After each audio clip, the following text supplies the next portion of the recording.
مفسدات نماز، ان 14 چیزوں سے نماز فاسد ہو جاتی ہے، یعنی ٹوٹ جاتی ہے، خواہ قصداً ٹوٹ جائے یا بھول کر۔ نمبر 1، بات کرنا، خواہ توڑی ہو خواہ بہت، قصداً ہو یا بھول کر۔ نمبر 2، سلام کرنا یا سلام کا جواب دینا۔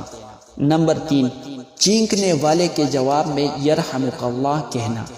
نمبر 4، رنج کی خبر سن کر انا للہ و انا الیہ راجعون پورا یا تھوڑا سا پڑھنا، یا اچھی خبر سن کر الحمدللہ کہنا، یا عجیب خبر سن کر سبحان اللہ کہنا۔ نمبر 5، دکھ تکلیف کی وجہ سے او یا اف کرنا۔ نمبر 6، اپنے امام کے سوا کسی دوسرے کو لقمہ دینا۔ نمبر 7، قرآن شریف دیکھ کر نماز میں پڑھنا۔ نمبر 8، پڑھنے میں ایسی غلطی کرنا جس سے نماز فاسد ہو جاتی ہے، جس کی تفصیل بڑی کتابوں میں لکھی ہے۔ نمبر 9، عمل کثیر یعنی زیادہ کام کرنا، مثلا ایسا کام کرنا جسے دیکھنے والا یہ سمجھے کہ یہ شخص نماز نہیں پڑھ رہا ہے، یا مثلا ایک ساتھ دونوں ہاتھوں سے کوئی کام کرنا۔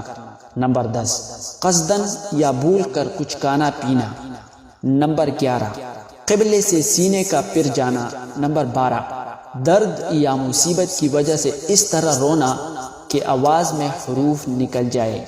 نمبر 13، نماز میں ایسی آواز سے ہنسنا جسے کم از کم خود سن لے۔ نمبر 14، امام سے آگے بڑھ جانا۔ یہ چند مفسدات لکھ دیے ہیں، بڑی کتابوں میں چند اور بھی لکھ